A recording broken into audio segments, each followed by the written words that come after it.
dhiiratti dhiyaachuu yommuu barbaaddutti wantoota ati beekuu qabdu. Jireenya ati jiraachuu barbaaddutti dhiira si waliin makatee jiraachuu danda'u fi si waliin jiraachuu fedhu barbaadi malee ejjennoo jireenya isaatiin, bifa isaatiin, qabeenya isaatiin, beekumsa isaatiin fi wantoota kana fakkaataniin waan si hawwateef qofa itti dhiyaachuuf janjabaatiin.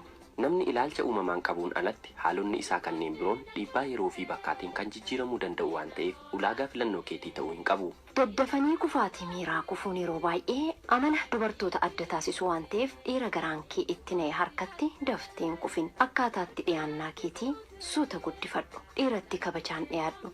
Fuula seeqaatti agarsiisaa yeroo xiqqoodhaaf of qabaa ija isaa keessa xiyyeeffattee yoo laalte suuta suutaan mo'amaa dhufee harka kee keessa siif seenuu ni danda'a. Nama jaallattu sanatti akka jaallattu mul'isuuf fedhii isaa eeguudhaan quunnamtii saalaatiin alatti jechuudha. Yeroo baay'ee isa waliin yeroo dabarsuuf haalota mijeessuudhaan ibsiif.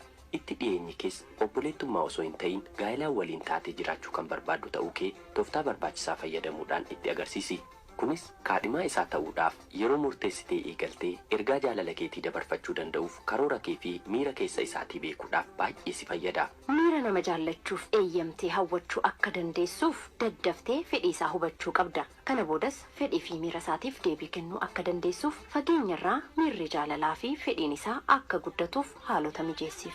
Dhiira abbaa fedhe yoo ta'e iyyuu hamma isheen durbaa eeyyamteef irra darbee ishee irratti homaa tokko gochuu waan hin dandeenyeef ofii kee irratti miidhaa geessisuus ta'e cimina kee dhugaa baasisuu kan danda'u addunyaa kana irraa si qofa akka ta'e hin dagatiin. Ilaalcha dubartoota irra jiru laalchisee dhiira cimaa kam keessayyuu dadhabbinni dhokatee jiraachuun isaan gaafachiisu.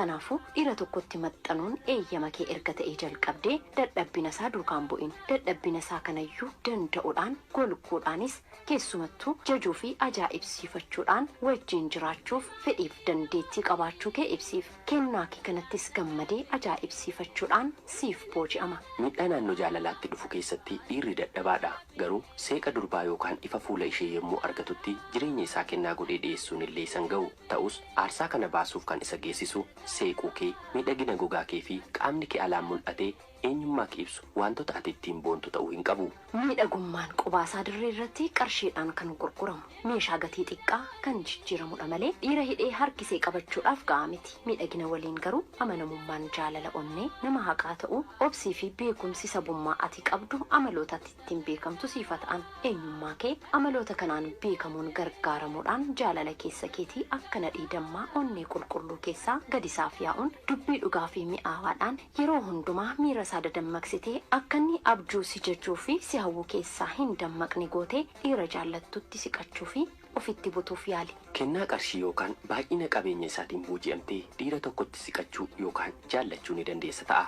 Qarshiin kennaa uumamaan siif kennamee ol siif kaasuu hin danda'u. Inumaayyuu si madaalchisa. Shaqaxa si taasisa. Kanaaf iyyuu kan ati jaallattuu fi itti dhiyaattu eenyummaa isaatti malee faayidaa isarraa argattutti ta'uu hin qabu. Jaalalli shaqaxa qarshiin itti baafamee bitamuu danda'u miti. Erga qarshii fudhattee booda wal quunnamtiin lamaan keessan gidduutti ta'u madaala jaalalaatiin madaalamuu hin danda'u. Kun hin ta'u. Dargaggeessa tokko jaallattee gara kaadhimummaatti sana boodas dheebuu fedhiiwwan adda addaatiin jaalala ijaartanii hidhaa jaalalaa umurii guutuutti otoo waliin hin darbiin dura gaaffiiwwan barbaachisoo ta'an tokko deddeebitee mataa kee gaggaafachuun deebii quubsaa argachuu qabda. Gaaffiiwwan sana keessaa kanneen bu'uura ta'an namoota hedduu keessaa gurbaa kanatti akkan dhiyaadhuuf wantoonni na hawwatan maal fa'i? Qaama ala isaatiin raa'u.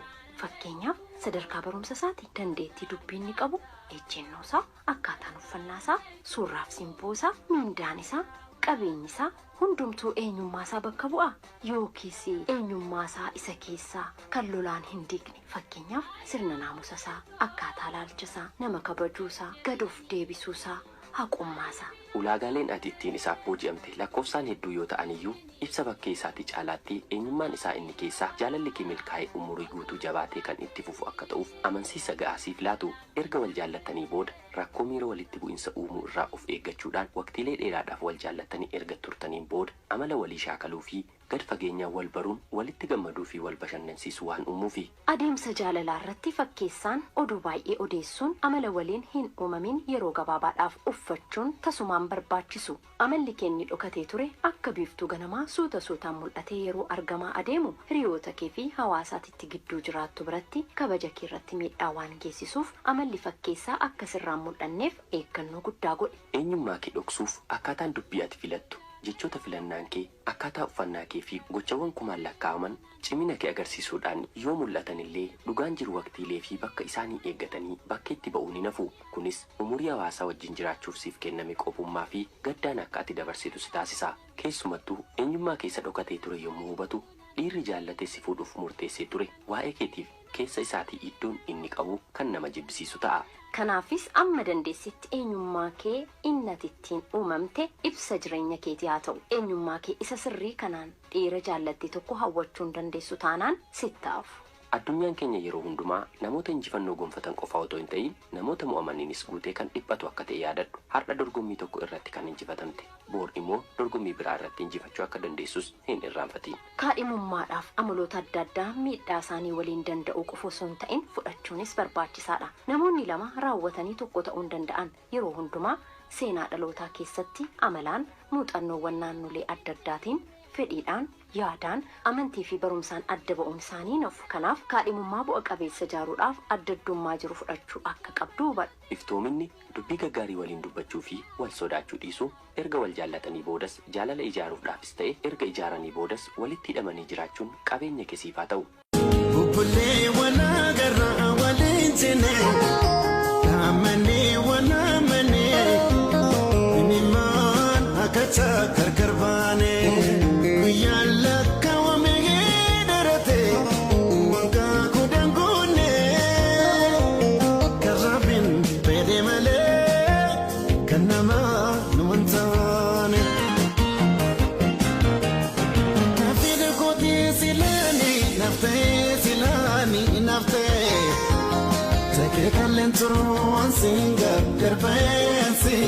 Garbe tokalati berisu dande bararu dande sefera ko bate se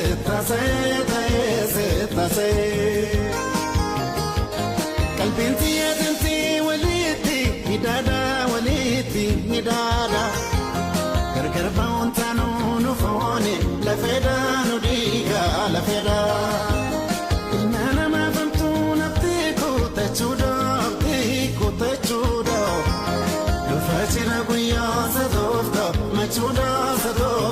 Machuda